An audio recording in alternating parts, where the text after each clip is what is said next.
guys, Billy Presnell here with Dream Guitars with another lesson installment for y'all. Today I'm going to be talking about improvisation, which is kind of a big subject, and I'll try to condense it down as best I can. What I love about improvisation, and I don't just mean noodling over a backing track or jamming with some friends and making up a sick guitar riff,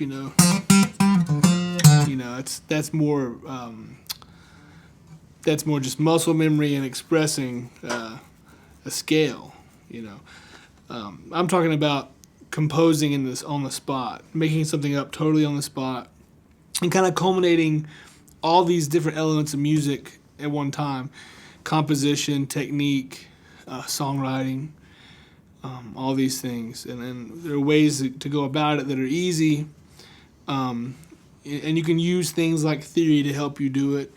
And you can just, experientially get a lot from practicing this at home. I get a lot of people who ask me about specific techniques or quick answers to understanding this fingerboard, this instrument. And the sad part is there really is no quick way, and if there was, it wouldn't be that valuable to you if it was quick. So the answer is just to play and play and play, and make practice more play than practice. And still do the work, still do the things that are hard. Don't just play the things that come easy to you. And improvisation for some folks is very scary and difficult, and it doesn't come naturally to them. I don't think it came naturally to me. It was kind of a product of just wanting to play all the time and mostly playing by myself. So the first thing I would say about improvisation is get the guitar in your hands, whether it's in DADGAD, which I'm in DADGAD today, or standard, or whatever tuning you're in. Get comfortable with the guitar, warm up with it, play with it, get comfortable. And then let the guitar inspire you, and then also listen for melodies in what you're playing. And it can be really simple, it can be very rhythmic, it could be very melodic. It's important to have something to say. Whether it's silly or serious, it doesn't really matter. It's just that you have something interesting to say with it. So, you're not just playing or stuff like that, You establish a feeling. Right? And I'm just playing. I'm doubling up that string.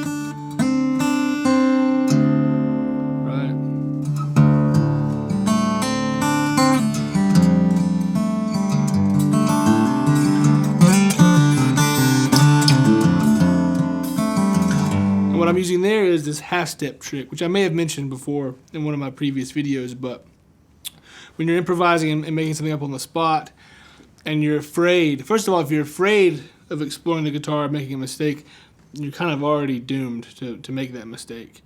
If you're somewhat unabashedly fearless, and whether it's arrogance or just, being free-spirited, it doesn't really matter. But if you embrace it as a fun thing to do, as an exploratory thing, there's a low consequence thing, and you keep in mind that, we're playing in D minor in this instance, and in D minor there are only 7 notes in that scale. There's 7 notes in every key, every scale, and there's only 12 total. So if you do mess up, if I'm playing in D minor, right, that doesn't sound very good. But if I keep that going,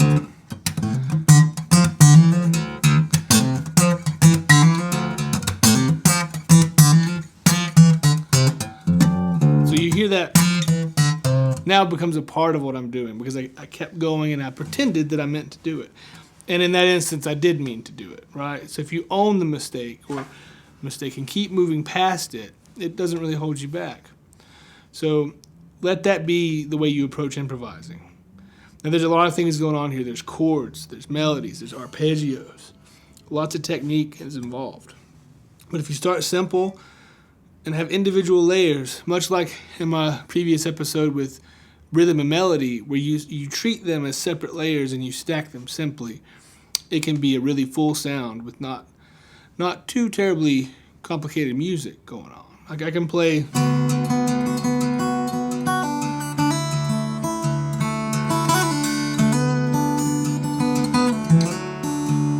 It's mostly just open strings.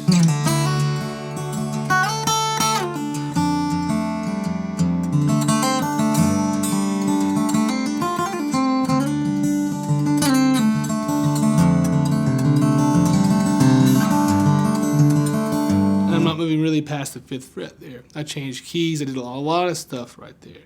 I just kept it simple, right?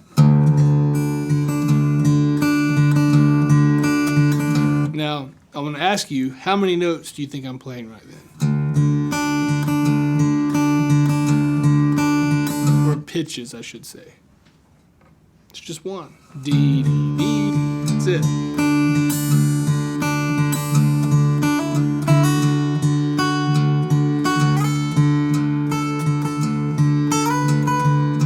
And I'm just moving up that major scale.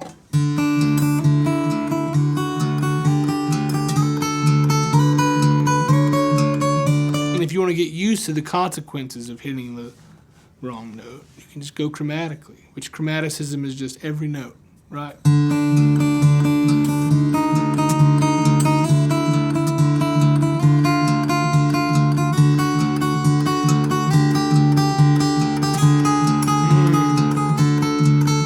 you hear how that tension builds up? If I go...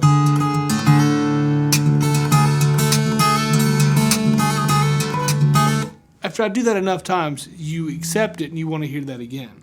So playing chromatically while you're pumping a bass line kind of gives you a good outline of the geometry of the guitar. And that's important for improv, so that you know what shapes to make with your hands, or what shapes not to make, more importantly.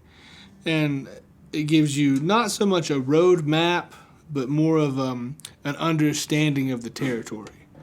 Right, we can map this thing out. I can tell you each scale, each major chord in dadgad or standard, but you will get fixated on the map. And the map in this situation is not the territory. It represents the territory. The territory is in music, which isn't even in this thing. It's in you. So whenever you're wanting to improvise and you want to explore that territory, do so with an air of curiosity, if not confidence, at least curiosity, and just play. Let the guitar be a playground. Don't make it a statement where I have to be super serious and right and good and stuff. Have fun. Get funky with it, It's really the key. Fun is the key. See what I did there? Funky. I owe that to Vic Wooten. It's not mine.